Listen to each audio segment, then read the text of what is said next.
வணக்கம். இன்று நாம் பார்க்க இருக்கும் தலைப்பு 12ஆம் வகுப்பு மேத்ஸ் பாடத்தில் linear equation solving by determinants. So இது அறிமுகம் மற்றும் போட்டித் தேர்வுக்காக தயார் செய்யப்படுகிறது. இப்போது முதல் படத்தில் பார்த்தீங்கன்னா திஸ் இஸ் கன்சிஸ்டன்சி.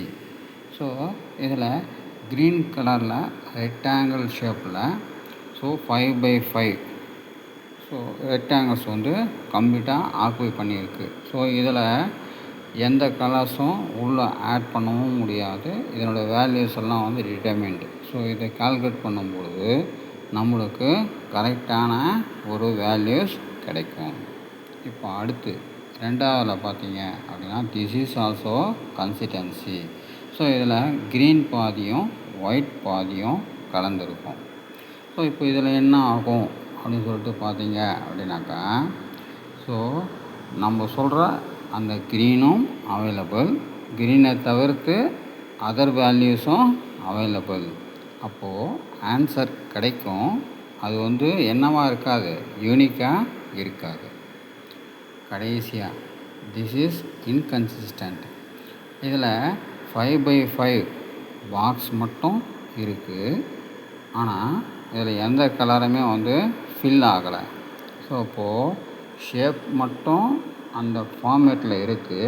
அதில் இருக்கிற எந்த வேல்யூஸையும் அசைன் பண்ணவே இல்லை.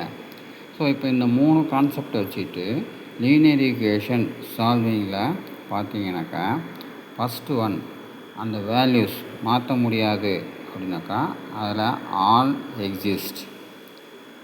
எக்ஸிஸ்ட் அப்படிங்கும்போது unique solution. Second one green கலந்த ஒயிட். இதில் என்ன ஆகும் அப்படின்னு சொல்லிட்டு பார்த்தீங்கன்னா சம் எக்ஸிஸ்ட் அப்படின்னும்போது அதில் நம்ம சொல்ல வேண்டிய முக்கியமான விஷயம் என்ன அப்படின்னா delta not equal to 0, others some exist அப்படின்றத சொன்னோம் அப்படின்னா அது இன்ஃபைனட்லி மெனி சொல்யூஷன். இப்போது நத்திங் எக்ஸிஸ்ட் தேர்ட் ஒனில் பார்த்தீங்கன்னாக்கா எய்தர் டெல்டா 0வாக இருக்கலாம் ஆர் டோட்டல் டிட்டர்மினன்ட்ஸ் 0வாக இருக்கலாம்.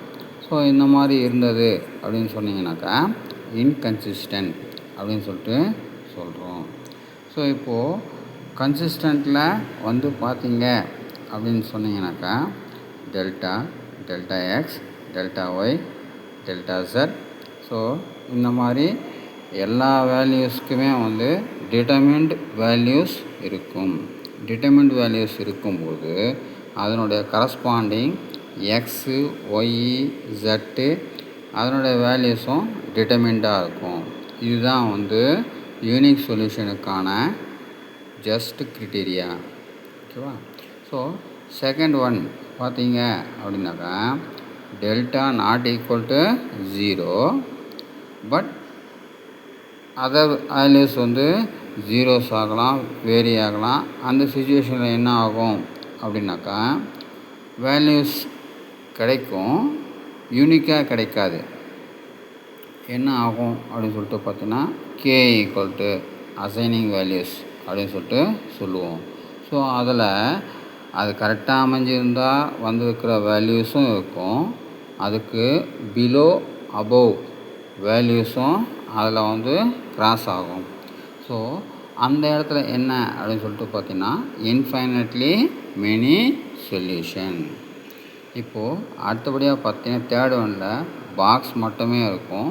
அதில் எந்த வித ஃப்ளாட்டும் பண்ணியிருக்க மாட்டோம், ஆக்சிஸ் மட்டும் இருக்கும். ஆக்சிஸில் எந்த வித ஃப்ளாட் பண்ணியிருக்க மாட்டோம். இப்போ ஃப்ளாட் பண்ணாத ஆக்சிஸில் போயிட்டு ஒரு ஈக்குவேஷனை ட்ரா பண்ணுறது அப்படின்றது இம்பாசிபிள். அப்போது அந்த இடத்துல நோ சொல்யூஷன்.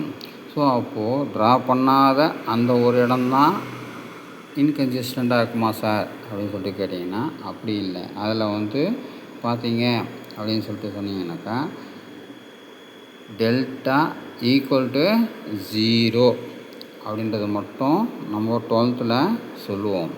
இப்போது வேறு ஏதோ வேல்யூஸ் பிளாங்காக இருந்தாலும் எக்ஸிஸ்ட்டு ஆகியிருக்கலாம். ஓகேவா? எக்ஸிஸ்ட் ஆகியிருந்ததுன்னா அப்போது அது வந்து என்ன ஆகும் அப்படின்னா டெல்டா ஈக்குவல் டு 0, அதர்ஸ் வந்து 0 ஆக்கலாம், நாட் ஈக்குவல் 0 வந்தால் அப்போ வந்து இன்கன்சிஸ்டன்சி அப்படின்றத வந்து சொல்கிறோம். ஸோ இப்படி நம்ம லீனியர் ஈக்குவேஷன் சால்வ் பண்ணுற டிட்டர்மினன்ட் மெத்தடில் சால்வ் பண்ணும்போது புரிஞ்சிக்கிட்டு அதுக்கப்புறமா ஈக்குவேஷன்ஸை சால்வ் பண்ணும்போது நம்மளோட தாட்ஸ் வந்து கிளியராக முதல்ல ஒரு ஐடியாஸ் கிடச்சிரும். அப்புறம் கால்குலேஷன் ஷார்ட்கட்ஸ் இருக்குது. கால்குலேஷன் ஷார்ட்கட்ஸை யூஸ் பண்ணி அப்ளை பண்ணிங்கனாக்கா அதனோட சொல்யூஷனை ஈஸியாக அரைவ் பண்ணிடலாம். தேங்க்யூ. Subscribe my channel.